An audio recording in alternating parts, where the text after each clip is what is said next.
This episode of Good Vibrations discusses topics related to suicide and depression. If you or someone you know is suffering with depression or suicide, reach out and talk to someone who can help. For detailed information, visit depression.org.nz. If you'd like to talk to someone within New Zealand, you can call Lifeline on 0800 543 354 or the Suicide Crisis Helpline on 0508 828 865.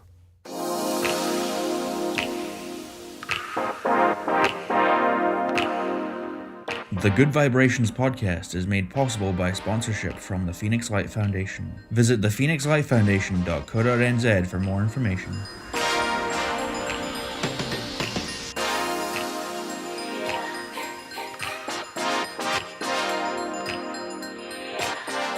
Hello and welcome to Good Vibrations NZ.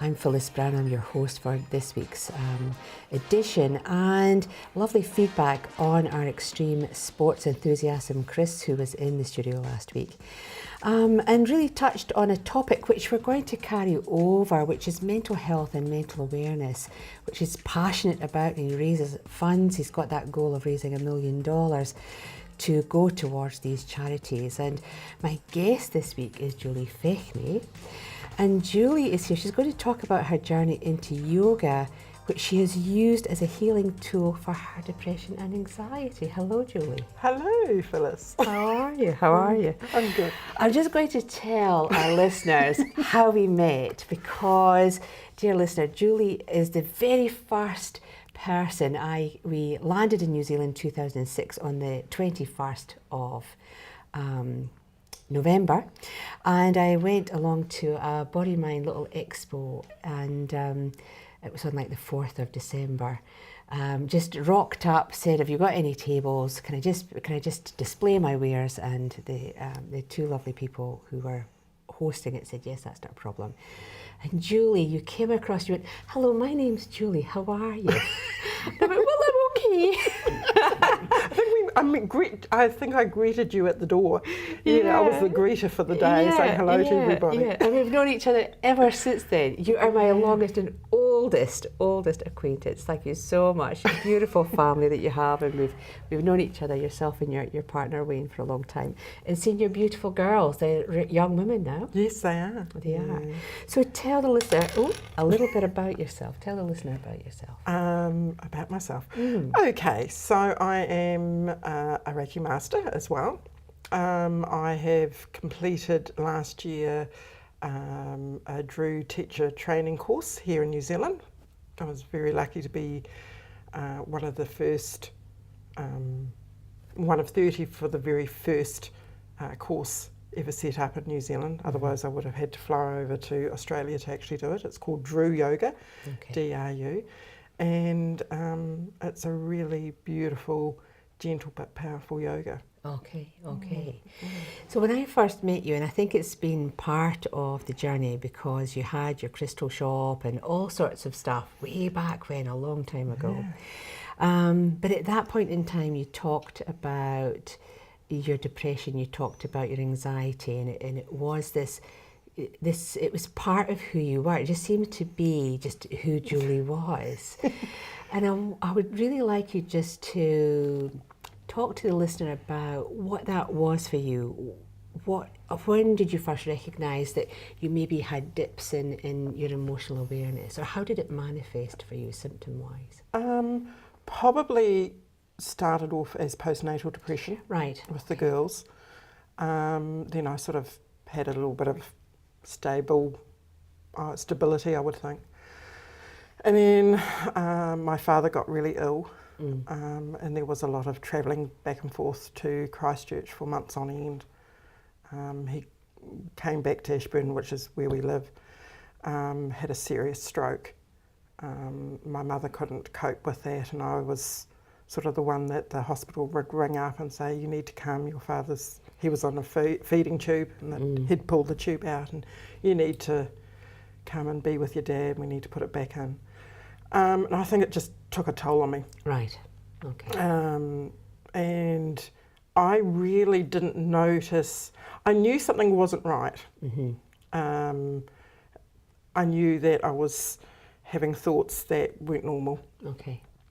wasn't stable. I knew that I was talking about people how I wouldn't normally talk. Okay. And then I decided, lo and behold, I'll change jobs, which was probably one of the worst things I could have done at that particular point in time.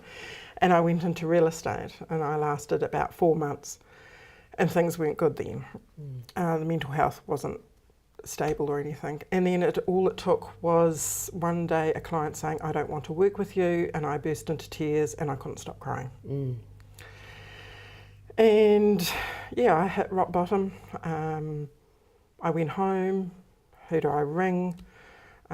We have a great Presbyterian services in Ashburton. I rang and asked to see a counsellor by the lovely name of Pat. She was absolutely wonderful. Went in after lunch, sat down, had a talk to her, and she said, what would you say if I said, I think you've got depression. I'm not a doctor, but I think you've got depression. It was like, oh, hallelujah, I'm not going insane. So next thing was a visit to the doctor, was the diagnosis of depression. And in itself was a big sort of weight off my shoulders, really. And then it was that upward climb out of the deep dark hole. So, yeah. And so you said at the beginning of the conversation there that you're Reiki master. So your Reiki healing came in first, didn't it? So Yes. Was that the initial start of your self-healing journey, would you say? Yeah, it was actually. At that particular point in time, I was really lucky to be part of a Reiki share group. Right. And that's where you get people who do Reiki all together, and you take turns being on the table, and everyone just does Reiki on you. Yeah. So it was really good that we met once a week, and I was always the first one on the table, and it actually taught the rest of the group the feelings and everything associated with depression. Right. And they could see the journey as I came back up again. So it was a really good tool to start off with. Yeah. Yeah. And in that time, because your children would have been quite young at that time, I would have imagined. They were at primary school. Yeah. So with the depression, what sort of impact do you think that had on your family? I've asked the girls that quite a few times, and neither of them can actually really remember me in that sort of terrible state. My eldest said she can remember coming home and rubbing my back because I was lying on the bed crying. Right. The youngest one really can't. No, she would, yeah. She wouldn't. It wasn't about her, so yeah. She really couldn't remember very much. Wayne feeling really hopeless, not knowing how to support me. Having said that, he was actually wonderful at sort of when I got into recovery mode of actually setting me one task a day. And then I can remember it was one particular one was hanging out the washing. Right. And it could take me all day to hang it out, which it actually did because I was so buggered. It literally took me all day to hang out. Yeah. But it was one thing a day to do, and that's all I had to do. Yeah. And that sort of also helped me back on my feet. Yeah. So for you, that sort of aspect of not feeling motivated, not feeling connected, or just sort of sitting back and just watching things occur around you, that must have been quite debilitating, really, from maybe being a really active person to then suddenly not connecting to your surroundings. Yeah, it was. It's like, to actually describe depression to anyone is really, really hard.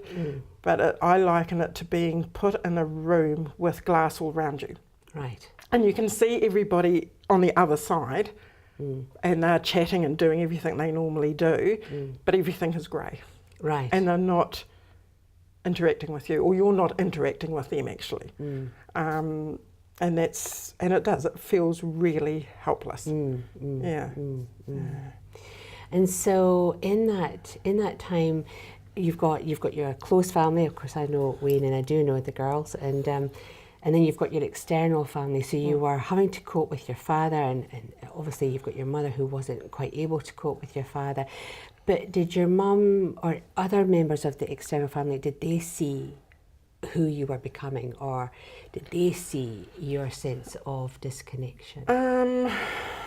My mother, I don't think realised until I actually rang her and said I have depression. Right. It was more friends Right. that noticed it more. The friends noticed it. Yeah. And so when we talked before the show in our correspondence back and forth, we talked about depression. You also mentioned the word anxiety. So was there a shift between depression and then moving into anxiety, or was it one and the same thing? Sometimes anxiety would overcome whilst you still were dealing with depression. Yeah. The anxiety, I think, came across. I had the boss from real estate who actually told me to snap out of it. Oh, okay. So, and she was constantly ringing me, wanting me back at work. And I think that's where the anxiety came from, because in the end, the only 3 places I could go to, and I knew that I was safe, was home, the library and the supermarket. Right. Because I could be around people, but I didn't need to talk to them. Yes.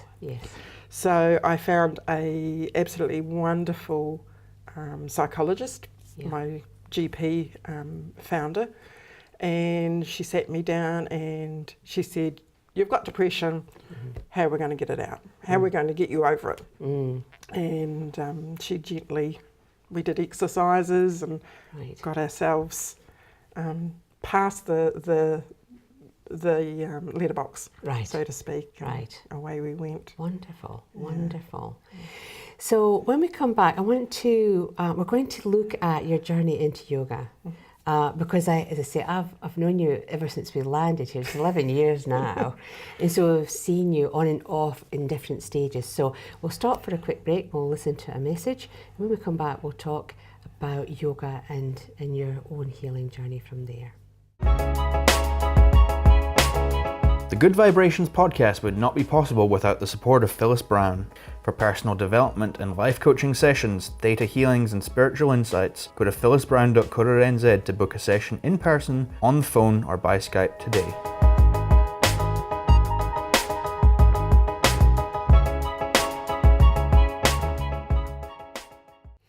Okay, so before we were talking about, you'd found your Reiki, you'd found help from Presbyterian Church and from your doctor, etc. So you were going in all the right direction, Julie.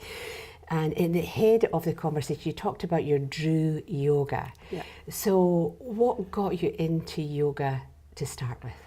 Okay, I actually had a friend who was a Drew yoga teacher in Ashburton, and at the time I was working at a supermarket, and she used to see me on a regular basis and would know one another through secondary school.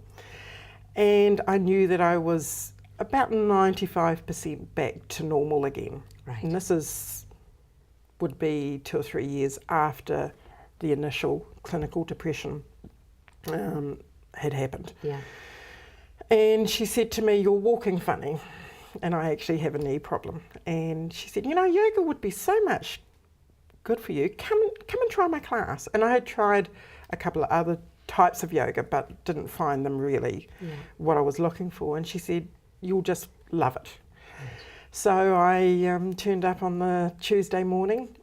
An hour and a half later, I floated out of the class, and it was like, I've found it. Right. And if you actually ask Janet, my former yoga teacher, she would actually say Julie didn't miss a class for a whole year. She came whether it was raining, snowing, windy, whether she had a cold. I just turned up for every class. Right. And then I started practicing it once or twice a week at home as well, and started seeing the benefits of yoga within myself. And it was like, wow. Okay. So if you can just explain, because there are so many different types. There's Bikram and Hatha, and there's yoga. There's just so many types. So what is the benefit, or what is the point of difference of Drew yoga? What can people expect to gain from it? Okay. So Drew yoga is a gentle but really powerful flowing yoga, and it's Hatha based. Okay. But the method about it is just so brilliant. So probably the way to explain it is take anger, the emotion anger. Okay, so the first thing you react to anger is emotional. You know, I'm really upset someone has told me something, or you yell at somebody. After a while, when the anger sets in, you start getting stiff joints, stiff muscles. And then the next thing, that if it's going on for a lot longer, it will start upsetting the stomach and everything else. So it really gets into the body. So Drew Yoga, through its processes, stretches out the muscles, the joints, releases all that tension and blockages in the body, and just brings the body back into balance. Okay, okay.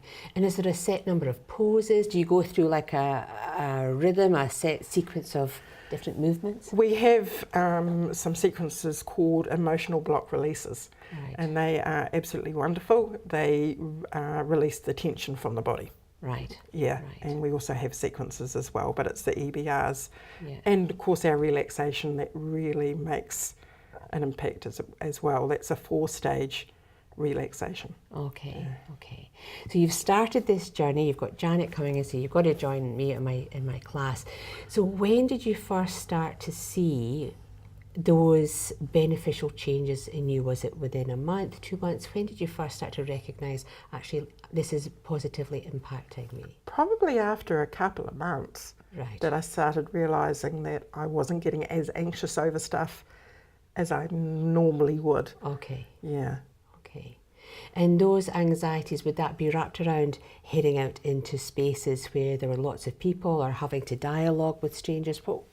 What changed? What became easier? What did you become less anxious about? Probably being around people, just life in general, Okay, not worrying so much. right. Yeah. Okay, okay. And so you continued your journey, and you invested all that time. You turned up for every class. So where did that then turn into you then wanting to become a teacher? Once I started that, this was really good, and it was like the jigsaw puzzle all coming back together, and it was like, wow. I thought this would be really good if I could show other people. So I started looking. At that stage, I would have had to fly over to Australia to do the training, and I didn't know whether that was, and the cost of it was really expensive. And then Janet one day said to me, you do realise we're looking at doing a teacher training course in New Zealand? I went, really? And started talking to Wayne a bit more about it. And there was a workshop with one of the co-founders came out from England. Right. And I went to that, and within an hour I knew that that's what I had to do. Right. Yeah. Right. And I got accepted virtually into the training there and then. So Yeah. And so you've qualified, and you now hold your own yoga classes. Yeah. So for you, obviously you've been on this journey, and you know how it has helped you and the benefit it's had for your mental emotional balance. So as with all things, do you feel that you attract your students who are on a similar journey, or who have had a similar journey to you when you first started? I do. Do you? Yeah, very much so. Okay. Yeah, very much so. I was very lucky to have in my class a young lady called Tiffany. Right. Who had high anxiety. She was 17. She'd been bullied at school, both physically, mentally, on social media. And her mother had come to my class and said, could I bring Tiff with me? And I said, yeah, sure.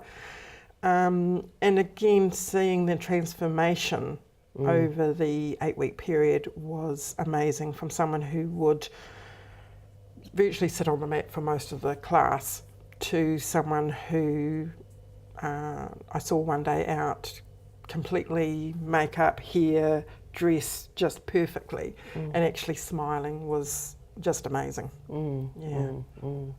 Is it with this type of yoga? I'm always a bit frightened about yoga because I'm not the most nimble of person. I'm not the most lithe, physically fit specimen here. So what sort of level of fitness? Do you need to be agile? Do you need to be fit? What's the you know, what's the physical process that someone needs to participate in yoga? In Drew Yoga, there isn't any. Right. I have knee problems. Yeah. I'm not the most nimblest person either, so it's not a problem. We have modifications that we can help with people. Right. That they'll get just the same benefit out of, say, an asana than what someone doing the full posture will have. Right. And that, I think, is just the other thing about Drew, is that it encompasses everybody and every level. Right, right. So where do you see your journey from here? What's next for Julie? Is there a grand plan for inspiring people? I think my grand plan is just to keep talking. Okay. To show people that there is life after depression, that you can get back to what you were previously, that it is an illness, that with care and attention and a little bit of dedication, you can get back on your feet, you can lead a wonderful life. And if it comes back in to bite you in the ass like it did me, you start the process all over again. Yeah. Wonderful. So we'll open up to our audience. Has anyone got any questions for Julie? Would you say that when people are sitting there doing yoga, they actually find that inner peace, they quieten their mind and become clearer in their thoughts? You do actually. The thing about yoga is that it actually it connects you to your body in a way that you actually feel the breath, you feel the movement, you feel that stillness. So yeah, it definitely does. Yeah. Because it's about breathing, isn't it? Being able to... Part of it is the breathing, and it's breathing at the right time. And just being aware of the breath and what it's doing and where it goes. Yeah. Excellent. Any other questions? I've been doing yoga for like 3 years. I've done even before as but majority, like the last 3 years, I'm like dedicated. I do it about 5 times a week, but I do it at home. Yep. While my little boy's asleep, but it really, really helped me through times when I was so stressed out doing my book. I'd always like, right, I'm not gonna do my book until like I've done my yoga, because it helped me concentrate and as a focus. I couldn't leave my mat. It was my time. I owed it to myself. It was like my self-care time. But I've never heard of Drew Yoga, and I'm really interested. Can I do it in Christchurch or do I come to Ashburton? Because I've probably got a lot of tension and stress in my holding my shoulders and neck. And At the moment, I'm just doing classes in Ashburton, but I am looking at doing a class in Christchurch, so we'll keep talking. Yeah, it is. Sharing everything. I know yoga changes people. I can't talk about it highly enough. It's Yeah, amazing.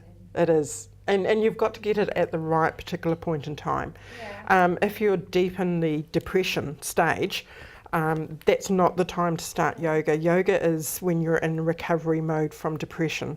So it you helps you with inspiration and loving yourself again and giving time back to yourself. And it just all, if you're healthy on your mat, everything else in your life flourishes. I think Yeah, it does. Yeah. It does, and it's all about the connection to yourself. Body, of course. connection I to- feel today.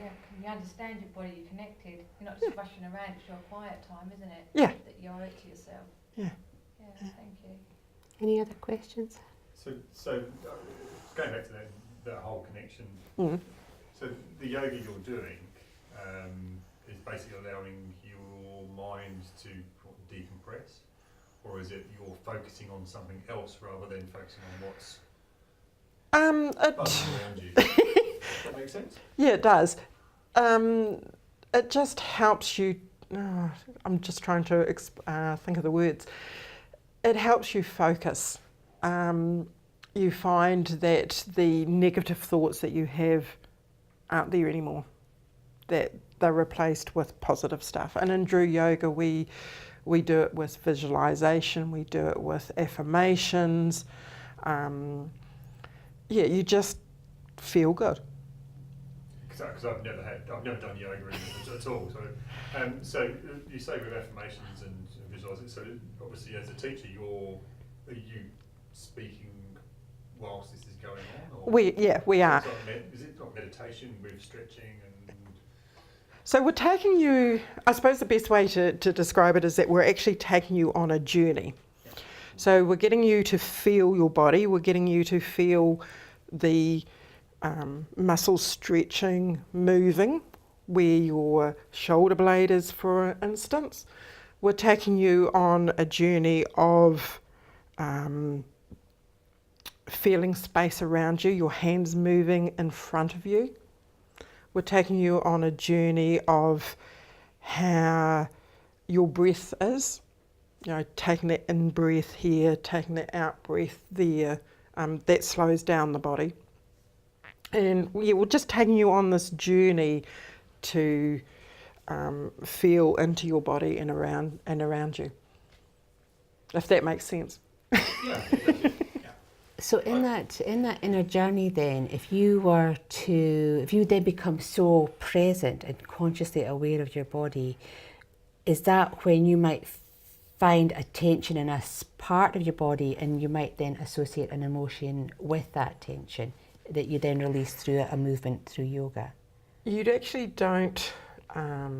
Is it not a conscious thing? It's an unconscious thing? Yeah, it's an unconscious thing. Okay. And the EBRs, or the emotional block releases sequences that we do in Drew Yoga, let that happen naturally. Okay. So you're wringing muscles, you're rocking back and forth, you're twisting your spine to release blockages. Okay. Yeah. So you just don't happens. necessarily need to know what those blockages are? No. Okay. Okay. Sounds amazing. Does that help, Chris? What I can say, because being one of Julie's students as such, is that yes, you're moving your body in such a way, and you're thinking about your joints and everything that's moving, and you're constantly thinking about that. But then those thoughts turn into, wow, actually, that feels so much better. Yeah. And then and your mind chain of thought actually changes, and actually you've gone away from feeling those stresses and stuff. You have a clarity of mind. You're sitting there, after you've finished your yoga, and you're sitting there doing meditation afterwards that we do sometimes, or relaxation. The clarity of thought that comes through. You're suddenly, all those pressures that you have every day that's coming through in and bombarding you, you have a lot that's going on in your life during the day. Can't get much about this. You're right. But at the end of it, you have so much clarity, and everything becomes not a problem. Right.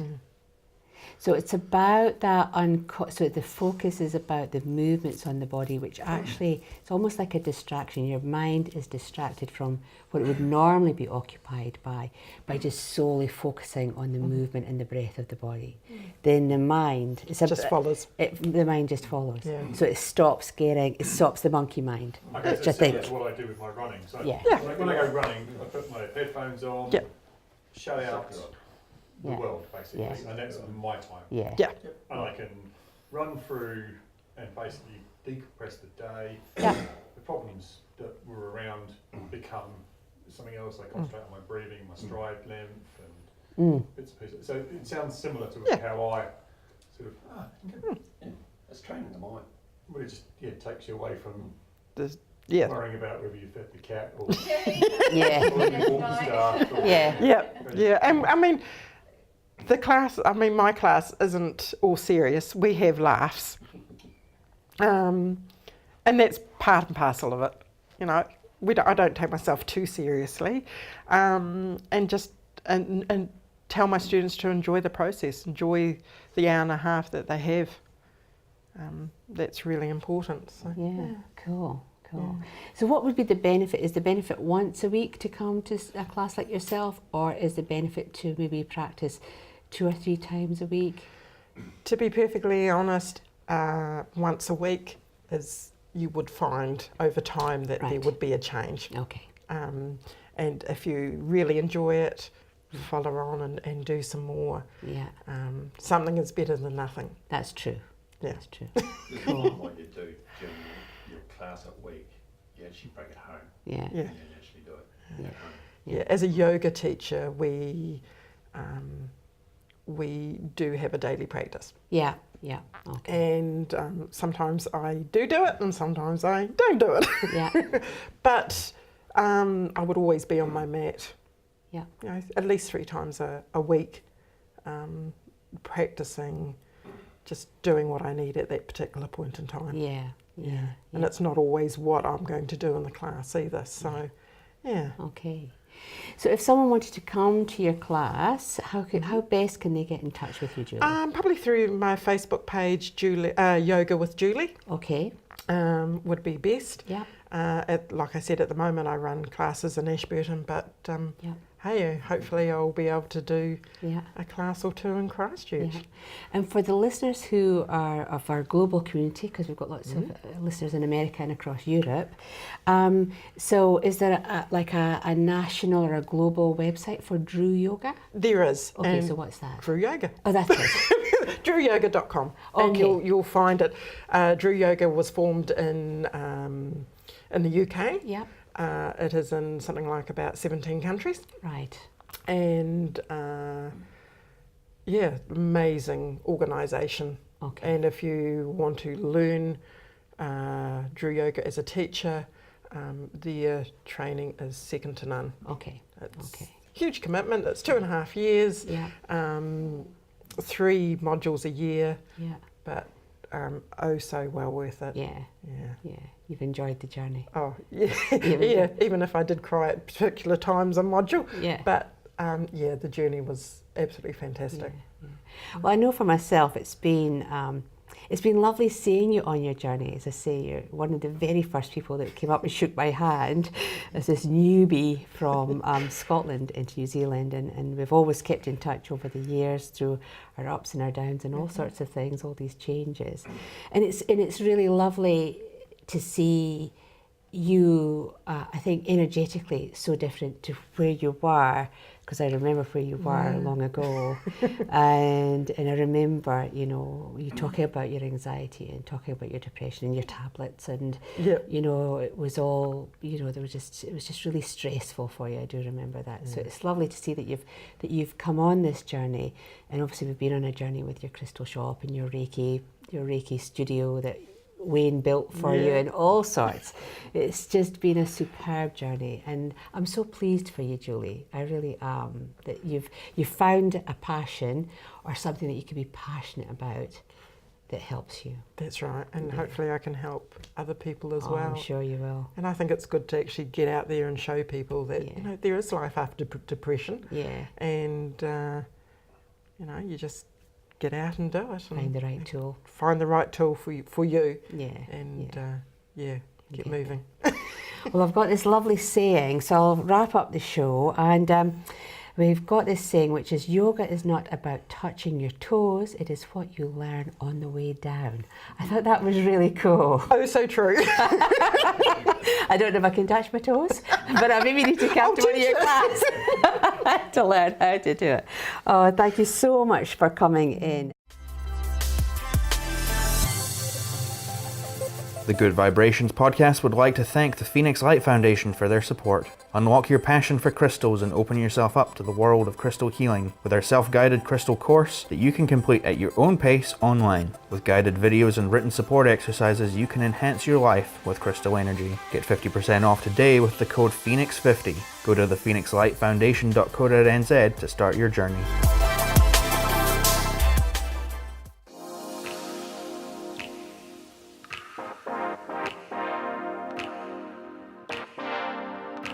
You can find us on Instagram, Facebook, or on our website, which is phyllisbrown.co.nz, and you can connect to us and subscribe to our podcasts on iTunes and Spotify. So become a subscriber Listen to every show. You'll get notification of each show as it's posted. It's always a joy to have you out there listening to us. It's always a joy to have you giving us the feedback. And as always, let's share those good vibrations. Bye for now.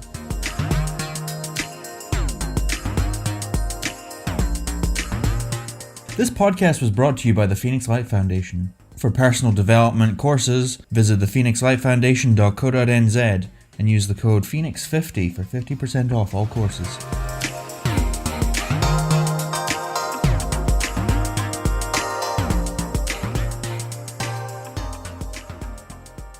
Thank you for listening to this episode of Good Vibrations, which discuss topics related to suicide and depression. If you or someone you know is suffering with depression or suicidal thoughts, reach out and talk to someone who can help.